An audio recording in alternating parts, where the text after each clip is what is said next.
Local losers, Virginia losers. I think one of the big local losers was Tim Kaine.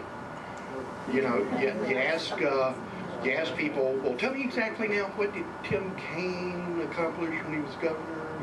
And they don't really point to anything. But eventually they get around to saying, well, he took the state blue. Well, I don't know about that. Tim Kaine,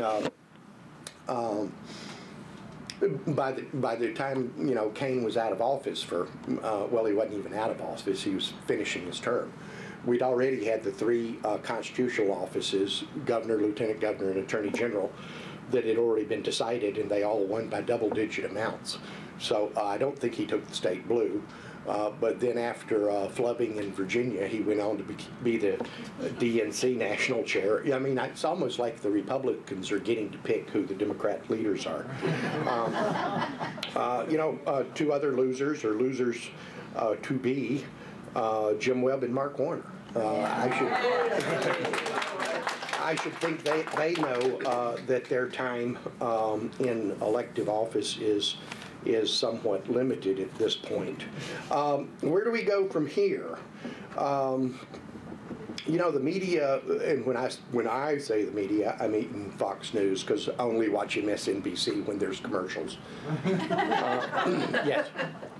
We're so full, we have people in the hallway, and we really need you to speak up so that they can hear. Okay. Thank you. Okay. And then McGuire Woods will come up and stairs and say, do you mind holding it down a little bit? But the media has reported that the last three elections have been change elections. In 2006, the Republican Congress got ousted. 2008, the Republicans got ousted from the presidency. 2010, the Democrats get ousted from the House of Representatives. It's kind of like the American people keep looking for a political party that's going to represent their interest, and they keep not being able to find one.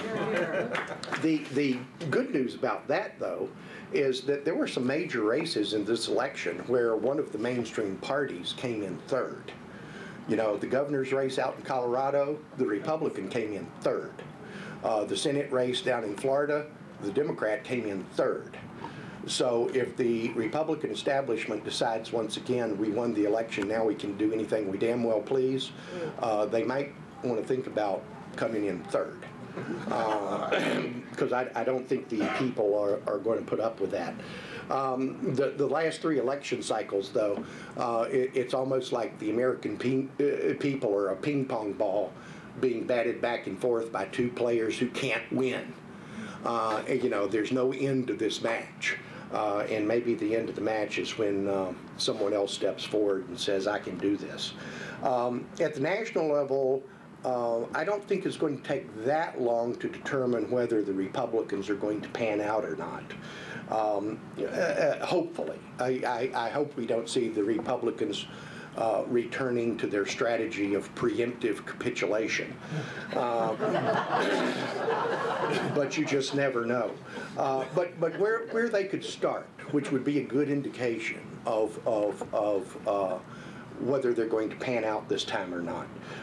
It doesn't matter at all to me that the people in California elected Jerry Brown and Barbara Boxer. It doesn't matter at all to me that the people in Massachusetts elected Deval Patrick and Barney Frank. It doesn't matter at all to me that the people in New York elected Andrew Cuomo. That's their business. The part I don't like is when the progressive geniuses in those states are allowed to remain in kind of a suspended state of adolescence because they know they can pass the cost of their dopey public policies on to the rest of us. That's what bothers me. It's kind of humorous that those Bible-thumping, gun-toting dullards in the South and the flyover states have to continually be bailing out the sophisticates in the progressive states. Hopefully the Republicans will change that, because right now, out of all the municipal bonds that are issued in California, 31% of them are bought by the federal government. That's what we call a bailout. And California is today borrowing money from the federal government to cover the costs associated with their unemployment insurance fund being broke. I think as a good parent with a teenager who refuses to grow up, or even worse, move out, we must cut California, New York, and Massachusetts off, trying to shield them from the consequences of their own decisions is not being fair to them or to us. Finally, in Virginia, I think the way forward is a little bit unclear. Yes, the Republicans did well with Scott Riggle. Is it Riggle? Riggle. Robert Hurt and Morgan Griffith. My own personal opinion is that none of those people represent leadership. None of those people represent a free market conservative force for the future. Will the Tea Party movement in Virginia, another question I think is, will the Tea Party movement in Virginia learn from some past mistakes from the last primary season and become a force for holding Republican feet to the fire, or will they be co-opted by a Republican establishment and simply become pom-pom girls for the status quo? I don't know. We'll find out. I did think it was kind of interesting in a speech I gave recently. One of the first questions I got, this was to a Tea Party, one of the first questions I got during the question and answer session was, what do you think we ought to be doing? Seems like you would have thought about that one before you started your group. But it was an honest question, and my answer was, you've got a decision. You know, you're either rubber stamping what you see taking place today, or you're holding feet to the fire. And if you're just simply rubber stamping what you already see taking place, you serve no purpose, because that's going to happen anyway. They're going to do it with or without you.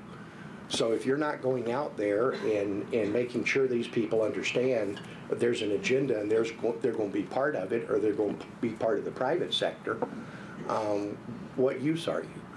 But I anticipate, once again, we're going to know early next year how things are shaking out.